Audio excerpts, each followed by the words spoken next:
think we were kind of shocked by this. Truly was one of the strangest basketball games we've ever seen. Yeah, the defending state champions from Jefferson High School took on the Roosevelt Rough Riders last night, and K2's Craig Burnback was there. Not basketball's finest hour, certainly in the state of Oregon, Craig. No, definitely not. Definitely bizarre, yeah. I expected that the two-time defending 5A champion Demos, I thought they were just going to win a third straight blowout over Roosevelt. But what I saw was just flat-out bizarre, wacky, and one of a kind. At least I hope I never have to sit through another game like that.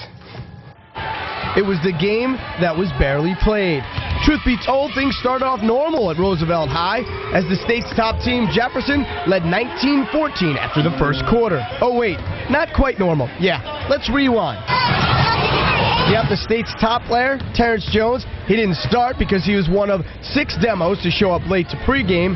And then, at the half, he was sent to the stands by his head coach for talking back. Yeah, I wasn't going to start Terrence and the guys that are starters that came late. Then things started escalating and started talking on the bench and talking in the locker room, and I asked them not to come back to the bench. But the All-American didn't miss much, as with 5 minutes left in the second quarter and Jeff up 3, the Demos decided to hold the ball. Not for 1 minute, not for 2, but for 5 solid minutes. In the third quarter, it was the Rough Riders' turn to just stand and do nothing.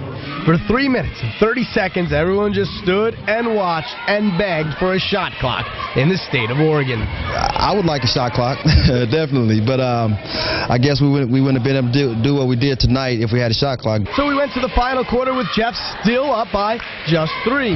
And Roosevelt, who was crushed by Jeff by 68 points the last time out, well, they were more than happy to hold the ball for what they hoped would be a game-tying last-second shot.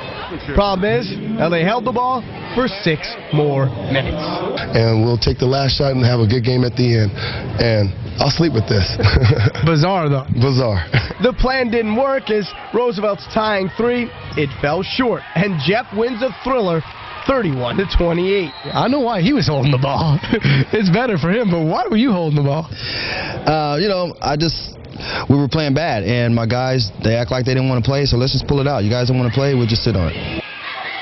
All right, a couple things I want to mention. First of all, after the game, things were not contentious. The coaches, they're good friends. They shook hands, even embraced. Also, one thing to keep in mind, this cannot happen in the state of Washington because they have a shot clock. So I just thought it was awful. If you're trying to teach kids the right way to win and lose and about sportsmanship, what in the world did they learn by that? Not a doggone thing.